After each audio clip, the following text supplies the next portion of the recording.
श्री स्वामी समर्थ मैत्रिणींनो, तर आता आपण लवकरात लवकर घटस्थापनेला सुरुवात करणार आहोत। 22 सप्टेंबर पासून आपल्याकडे नवरात्र उत्सव चालू होणार आहे। तर नवरात्री उत्सवामध्ये आपण घटस्थापना करत असतो। तर घटस्थापनेमध्ये एक महत्त्वाची गोष्ट आपल्याला करावी लागते, ते म्हणजे आपण अखंड दिवा लावत असतो। तर तो अखंड दिवा आपण कसा लावायचा आणि तेल कुठलं वापरायचं, त्याच्यासाठी मंत्र कुठला म्हणायचा ते आपण बघणार आहोत। तर मध्ये आई भगवती राक्षसांचा वध करत असते आणि तिच्या स्मरणार्थ आपण अखंड दिवा लावत असतो। देवी भगवती आपल्या घरामध्ये सूक्ष्म स्वरूपामध्ये वास करत असते, त्याच्यासाठी आपण या नवरात्रीच्या कालावधीमध्ये देवी तत्व हे खूप जास्त प्रमाणामध्ये जागृत झालेले असते आणि त्याच्यामुळे आपल्या घरामध्ये सकारात्मक लहरी येत असतात। हे सकारात्मक लहरी घरामध्ये टिकवून ठेवण्याचं काम अखंड दिवा करत असतो, त्यामुळे पण आपण अखंड दिवा लावत असतो। आता काहींच्या घरामध्ये घटस्थापना करतात, काहींच्या घरामध्ये घटस्थापना करत नाही। काही लोक जॉब निमित्ताने बाहेर असतात आणि त्यांचे जे कुलदेवीचे टाका असतात ते सासू सासऱ्यांकडे असतात, मग त्यांच्या घरी तिकडं घटस्थापना होत असते। परंतु आता समजा आपण भाड्याने वगैरे राहत आहोत आणि आपल्या घरामध्ये आपण घटस्थापना करणार नाहीये, तरी पण आपण अखंड दिवा लावू शकतो। आपल्या देवघराच्या समोर आपण व्यवस्थित अशी साफसफाई करून अखंड दिवा लावू शकतो 9 दिवसांसाठी। आणि आपल्याला ज्या सेवा करायच्या असतात, दुर्गा सप्तशती म्हणा, कुंकुमार्चन म्हणा, किंवा अजून बाकीच्या भरपूर सेवा येतात या नवरात्रीच्या कालावधीमध्ये। आपण कुमारिकाचं पूजन करत असतो, अशा ज्या काही सेवा आहेत तरी पण त्या आपण करू शकतो। अखंड दिवा लावत असताना आपण दिव्याची खूप काळजी घेत असतो। आपण दिवा विझू देत नाही, दिवा शांत होऊ देत नाही।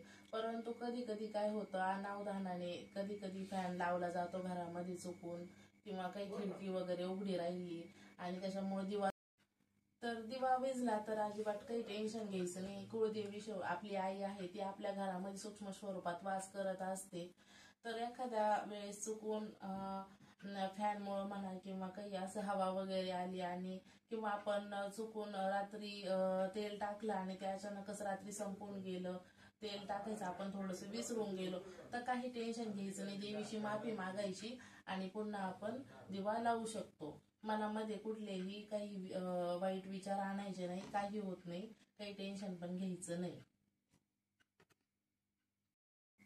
तर दिवा ठेवण्यासाठी आपण काही ठिकाणी ना तांदळाची रास ठेवतात, काही ठिकाणी स्वस्तिक काढत असतात, काही ठिकाणी अष्टदल कमल पण काढत असतात। मी स्वस्तिक काढून घेतलेली आहे। आता स्वस्तिकला आपण हळदी कुंकू वाहून घेणार आहोत। स्वस्तिकला हळदी कुंकू वाहून घेतल्याच्या नंतर आपण नमस्कार करून घेणार आहोत आणि दिवा ठेवून घेणार आहोत। तर मी दिवा अशा पद्धतीने घेतलेला आहे। घटस्थापनेसाठी आमचा हा सेपरेट दिवा असतो। काही ठिकाणी दगडी दिवे वापरतात, काही ठिकाणी पितळी पण दिवे वापरले जातात, पण मी हाच घेतलेला आहे। याच्यामध्ये जवळजवळ मग पावशेर तेल बसतं।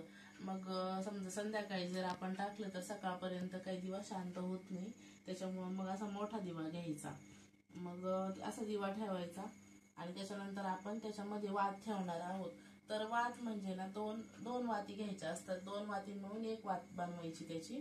तर ही वात आहे ना, ही 1.25 हात वात आहे। आता इथून तर इथपर्यंत आपला 1 हात इथं आणि याच्यापेक्षा थोडासा जास्त, इतकी ही वात जास्त आहे। अशा मी 2 वाती घेतलेल्या आहेत। आता ह्या 2 वाती मिळून मी 1 वात करणार आहे।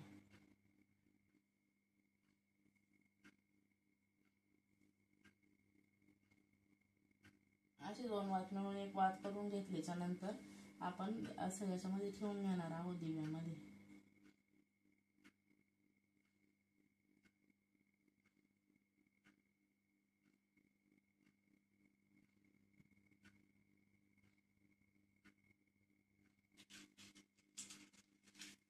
आता आपण दिवा पेटवून घेऊ।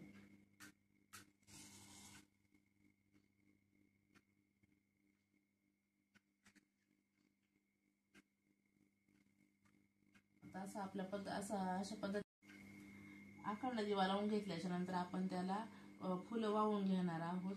आपल्याकडे जे फुलं आहेत ते आता ह्या सीझन मध्ये आपल्याकडे झेंडूची फुले भरपूर प्रमाणात मिळतात किंवा शेवंतीची वगैरे पण असतात. माझ्याकडे आता ही फुलं अवेलेबल होते म्हणून मी हे घेतलेले, तुम्ही दुसरे पण घेऊ शकता. कधी कधी आपल्याला असा प्रश्न पडतो दिव्यामध्ये तेल कुठलं वापरायचं. तर दिव्यामध्ये आपण तिळाचं तेल वापरू शकतो. तिळाचं तेल नसलं तर आपण घरी स्वयंपाकासाठी जे तेल वापरतो ते वापरलं तरी पण चालेल, पण तिळाचं तेल चांगलं असतं. कारण आपल्याकडं जे म्हणजे काहींना बघा शनीचा दोष असतो किंवा शनीचा प्रकोप आहे असं वाटतं त्यांना. तर ह्या 9 दिवसांच्या कालावधीमध्ये जर आपण तिळाचं तेल वापरलं तर एखाद्या घरावर जर शनीची दृष्टी पडलेली असेल तर त्याच्यापासून पण त्यांना मुक्ती मिळते. दिवा विझू नये म्हणून आपण कोणती काळजी घेऊ शकतो. तर आता दिवा विझू नये म्हणून आता आपण दिवा पेटवलेला आहे. दिवा पेटवला का लगेच त्याच्यामध्ये आपण भीमसेनी कापराची एक वडी टाकायची, एक तुकडा टाकायचा भीमसेनी कापराचा. एक भीमसेनी कापूर काय करतो, त्याच्यामध्ये ऑक्सिजनचं प्रमाण जास्त प्रमाणात असतं, त्याच्यामुळं मग दिवा विझत नाही. आणि तेवढा वितळला का तो 1-2 दिवसामध्ये तो जो खडा असतो भीमसेनी कापराचा तो वितळून जातो तेलामध्ये. तो वितळला का आपण त्याच्यानंतर परत दुसरा लगेच खडा टाकायचा भीमसेनी कापराचा, म्हणजे दिवा विझत नाही. आणि मग अजून एक प्रश्न असतो का दिवा कुठल्या दिशेला लावायचा. तर तुम्ही तुमच्या घरामध्ये आता घटस्थापनेसाठी तुम्ही दिशा कोणती ठेवणार आहात ते बघायचं, पण फक्त दक्षिण दिशेला सोडून तुम्ही कुठल्या पण दिशेला दिवा ठेवू शकता. असं आहे. अखंड दिव्याचे काही नियम असतात, ते या पद्धतीने सांगितलेले आहेत तुम्हाला. तर तुम्ही घटस्थापना करणार असाल किंवा नसाल तरी पण तुम्ही अखंड दिवा लावा. आणि बाकीच्या ज्या काही सेवा आहेत, दुर्गा सप्तशतीचं पठण, कुंकुमार्चन, आपण दिवा प्रज्वलित केला का त्यानंतर एक मंत्र म्हणायचा असतो. तो मंत्र असा आहे, ओम जयंती मंगला काली भद्रकाली कपालिनी दुर्गा क्षमा शिवा धात्री स्वाहा स्वधा नमोस्तुते. आपण हा मंत्र म्हणायचा आणि त्याच्यानंतर मग आपला दिवा तर प्रज्वलित केलेलाच असतो. त्यानंतर मग आपण आपली जी कुठली सेवा आहे ती सुरू करू शकतो.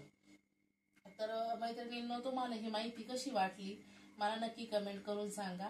आणि चॅनलला सबस्क्राईब करा, शेअर करा व्हिडिओ, आणि आवडला असेल तर लाईक करा.